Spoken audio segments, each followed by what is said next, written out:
इस्तीफा कोई इतनी बड़ी चीज नहीं है, लेकिन अपराधी बनकर नहीं, अपराधी बनकर के नहीं, मैं अपराधी नहीं हूँ। और इनकी डिमांड लगातार बदल रही है। अगर इनके बयान को आप सुनेंगे तो लगातार ये देखेंगे कि ये हर रोज एक नया मुद्दा लेकर के आ जाते हैं। इन्हीं के कहने पर जांच कमेटी बनी, इन्हीं के कहने पर एक व्यक्ति ऐसा है जिसको जांच कमेटी में शामिल नहीं होना चाहिए था, उसको भी सरकार ने शामिल किया। मुझे आपत्ति करनी चाहिए थी, मैंने कोई आपत्ति नहीं की। जांच कमेटी की रिपोर्ट लगातार इनके पास पहुंच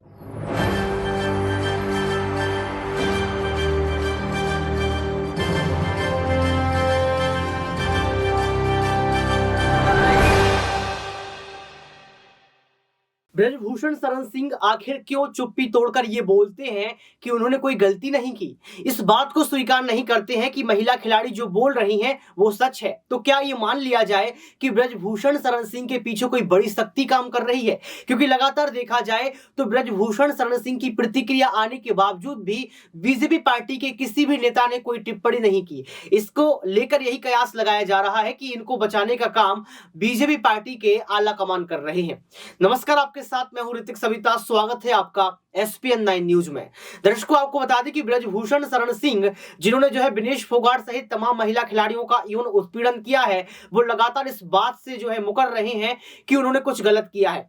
ब्रजभूषण शरण सिंह अपनी प्रतिक्रिया में कहते हैं कि FIR दर्ज हुई है, लेकिन FIR का नोटिस हम तक नहीं आया है। ब्रजभूषण शरण सिंह कहते हैं कि उनको जो है न्याय व्यवस्था और दिल्ली पुलिस पर भरोसा है। आखिर दिल्ली पुलिस पर भरोसा क्यों जता रहे हैं ब्रजभूषण शरण सिंह? आप खुद ही सुनिए कि आखिर ब्रजभूषण शरण सिंह कहते क्या है। इस्तीफा कोई इतनी बड़ी चीज नहीं है, लेकिन अपराधी बनकर नहीं, अपराधी बनकर के नहीं, मैं अपराधी नहीं हूँ। और इनकी डिमांड लगातार बदल रही है। अगर इनके बयान को आप सुनेंगे तो लगातार ये देखेंगे कि ये हर रोज एक नया मुद्दा लेकर के आ जाते हैं। इन्हीं के कहने पर जांच कमेटी बनी, इन्हीं के कहने पर एक व्यक्ति ऐसा है जिसको जांच कमेटी में शामिल नहीं होना चाहिए था, उसको भी सरकार ने शामिल किया। मुझे आपत्ति करनी चाहिए थी, मैंने कोई आपत्ति नहीं की। जांच कमेटी की रिपोर्ट लगातार इनके पास पहुंच रही थी।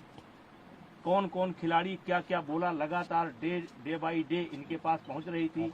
इनको जब आभास हो गया कि जांच कमेटी में कोई आरोप सिद्ध नहीं हो रहे हैं, तो इन्होंने कमेटी के सार्वजनिक होने का इंतजार भी नहीं किया और ये सुप्रीम कोर्ट चले गए और एक कोई नया मामला लेकर के भी गए हैं। और सुप्रीम कोर्ट में नया मामला लेकर के गए हैं और इन्होंने जिन बच्चों को पहले पेश किया है, कोई नाबालिग, मैं नहीं जानता, एक ऐसा हवा में निकल करके आ रहा है कि उसमें से कोई नाबालिग है। तो मेरा सवाल यह है कि उसको जांच कमेटी के सामने क्यों नहीं पेश किया गया? और मैंने एक ऑडियो दिया है जिसमें एक खिलाड़ी, मैंने एक ऑडियो दिया है जिसमें धरने पर बैठा हुआ एक खिलाड़ी किसी लड़की से कह रहा है कि किसी भी लड़की का इंतजाम कर दो, किसी भी तरीके से इंतजाम कर दो। मतलब ये 4-4 महीना मेरे खिलाफ लोगों को उकसाएंगे, भड़काएंगे, सबूत इकट्ठा करेंगे और फिर 3 महीने बाद एक ले जाकर के फिर किसी न किसी को पेश कर देंगे। चलिए, मुझे उस पर भी कोई आपत्ति नहीं है, ये काम जांच एजेंसी का है, वो जांच एजेंसी अब काम करेगी। लेकिन हमने तो लगातार सरकार के फैसले का सम्मान किया और ये लगातार इसका उल्लंघन कर रहे हैं। रोज रोज ये नई डिमांड लेकर के आ जा रहे हैं। अब जांच एजेंसी की रिपोर्ट सार्वजनिक होने का इनको इंतजार करना चाहिए। फिर ये धरने पर बैठ गए।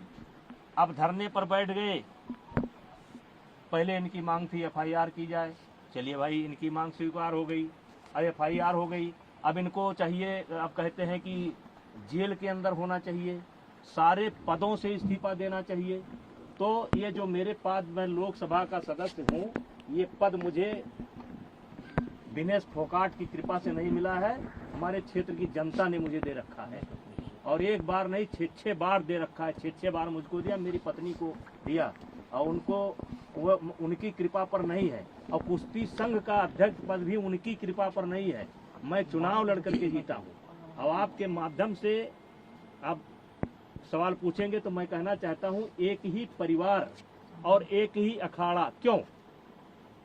हरियाणा के अन्य खिलाड़ी क्यों नहीं?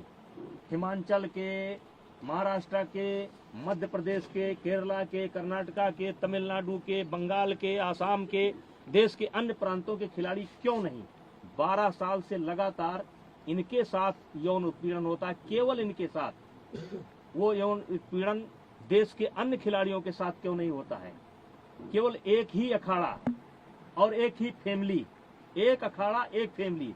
बाकी हरियाणा का 90% खिलाड़ी और 90% गार्जियन ब्रजभूषण सिंह के साथ है।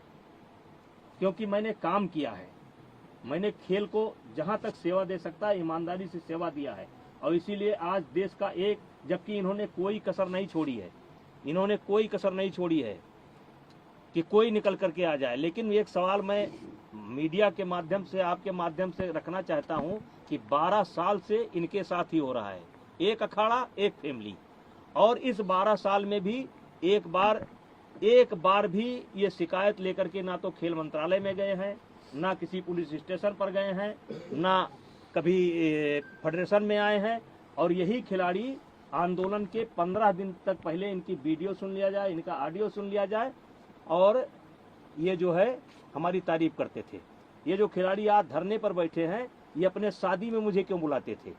फिर जोड़े में होकर के मेरा फोटो क्यों लेते थे? मेरा आशीर्वाद क्यों लेते थे? लेकिन मैं एक संवैधानिक पद पर हूँ, मेरी एक बोलने की मर्यादा है, उस मर्यादा के तहत मैं बोल रहा हूँ।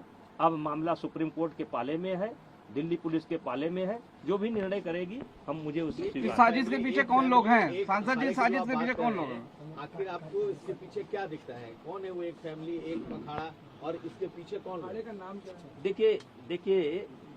देखिए, मैं शुरू से कह रहा हूँ कि इसमें एक उद्योगपति का हाथ है, कांग्रेस का हाथ है। मैं शुरू से इस बात को बोल रहा हूँ। एक उद्योगपति, मैंने नाम नहीं बोला है कौन सा उद्योगपति, देश के कुछ उद्योगपतियों का इसमें हाथ है जिनको मुझसे कष्ट है, और कांग्रेस का हाथ है। शुरू बोला था, और आज दिखाई पड़ गया कि किसका हाथ है। जब इनकी मांग मान ली गई, FIR दर्ज की गई, जांच तरीके से कहिए कि कार्रवाई शुरू हो गई, तो तब आप क्यों नहीं जा रहे हैं? अब क्यों मोदी जी के खिलाफ बोल रहे हैं? अब क्यों खेल मंत्रालय के खिलाफ बोल रहे हैं? अब क्या जरूरत है? पप्पू यादव को बुलाने की क्या जरूरत है? केजरीवाल को बुलाने की क्या जरूरत है? वो कोई रिटायर गवर्नर है, क्या नाम उसका, सतपाल मलिक को बुलाने की क्या जरूरत है? प्रियंका गांधी जी को तथ्य मालूम नहीं है। जिस दिन प्रियंका गांधी जी को तथ्य मालूम होगा कि दीपेंद्र हुड्डा ने कहां ला करके मुझे फंसा दिया, उस दिन उनको मालूम पड़ेगा। ये जांच की रिपोर्ट आएगी तब उनको मालूम पड़ेगा गलत जगह पर फंस गए। आज जो कांग्रेस की दुर्गति हो रही है ना, इसीलिए हो रही है। कभी वो सर्जिकल स्ट्राइक पर सवाल उठाएंगे, कभी एयर स्ट्राइक पर सवाल उठाएंगे, कभी कोरोना पर सवाल उठाएंगे। अब पूरा मामला पता नहीं क्या जंतर मंतर पहुंच गए। जांच का इंतजार कर लेते, दिल्ली पुलिस की रिपोर्ट का इंतजार कर लेते, तब जंतर मंतर पहुंचते। राजनीतिकरण हो रहा है, आम आदमी पार्टी पहुंच रही है। ये राजनीतिकरण शुरू से, मैं तो फर्स्ट डे से कह रहा हूं कि ये खिलाड़ियों का धरना नहीं है, ये कुछ षड्यंत्रकारी लोग हैं जो हमारी पार्टी को नुकसान पहुंचाना चाहते हैं, जिसमें मुझे मोहरा बना रहे हैं। यानी कि निशाना जरूर आपके ऊपर है, लेकिन लक्ष्य दूसरा है कोई? नहीं, निशाना हमारे ऊपर है, हम बहाना है, निशाना और है, और निशाना आ रहा है। आज देख लिए, जैसे जांच कमेटी पर आपने कैसे सवाल खड़ा कर दिया। आपके कहने पर एक ऐसे व्यक्ति को कमेटी में शामिल किया गया जिसको नियमतः नहीं शामिल किया जा सकता था, क्योंकि उसी ने धरने की परमिशन ली थी, और उसके बावजूद भी उसको कमेटी में शामिल किया गया। आपको लगता है सरकार झुकती चली गई है इन लोगों के साथ? यही वजह है कि मांग भी बढ़ती चली गई। अब देखिए, मैं सब चीज़ों पर नहीं बोल सकता। मामला सुप्रीम कोर्ट में है, और सुप्रीम कोर्ट के संज्ञान में है, और पुलिस के निगरानी में है। मैं बहुत कुछ नहीं बोल सकता। सांसद जी, आप इस बात का आपने दबाव बात कही थी कि आपने जो ऑडियो थी, वो ऑडियो किसको दी है? वो जो एक खिलाड़ी की ऑडियो, जांच कमेटी को। कौन खिलाड़ी था ये? ये कोई जरूरी है भाई? जांच कमेटी को दे रखी है, वो लड़कियों से बात करता है कि भाई देखो कोई लड़की बात कर लो, कोई लड़की किसी भी तरीके से कोई लड़की ले आओ और ले आए, क्योंकि जो तो सुना आपने इस वीडियो को सुनने के बाद आपको पता लग गया होगा कि किस तरीके से यहाँ पर ब्रजभूषण शरण सिंह कहीं ना कहीं अपनी बात को रख रहे हैं और ये बता रहे हैं कि यहाँ पर उन्होंने कुछ गलत नहीं किया, जबकि विनेश फोगाट और बजरंग पूनिया, साक्षी मलिक, तमाम खिलाड़ियों के समर्थन में यहाँ पर जो है पूरा देश आ चुका है। लगभग लोग जो है यहाँ पर समर्थन कर रहे हैं। अरविंद केजरीवाल समर्थन कर रहे हैं, प्रियंका गांधी समर्थन कर रही हैं, ममता बनर्जी समर्थन कर रही हैं। वहीं लगातार देखा जाए तो खेल इंडस्ट्री से तमाम जो खिलाड़ी हैं वो भी समर्थन कर रहे हैं। तो क्या यहां पर विनेश फोगाट झूठ बोल सकती हैं या फिर ब्रजभूषण शरण सिंह अपने आप को बचाने का काम कर रहे हैं? अब देखना यह पड़ेगा कि देश के प्रधानमंत्री विनेश फोगाट की बात कब करते हैं, महिला खिलाड़ियों की इज्जत कब जो है उनको वापस लौटाते हैं और ब्रजभूषण शरण सिंह से इस्तीफा कब लेते हैं। क्योंकि मन की बात तो बहुत करते हैं देश के प्रधानमंत्री, लेकिन महिलाओं की बात नहीं करते हैं। आज के लिए सिर्फ इतना ही। देखते रहिए SPN9 न्यूज।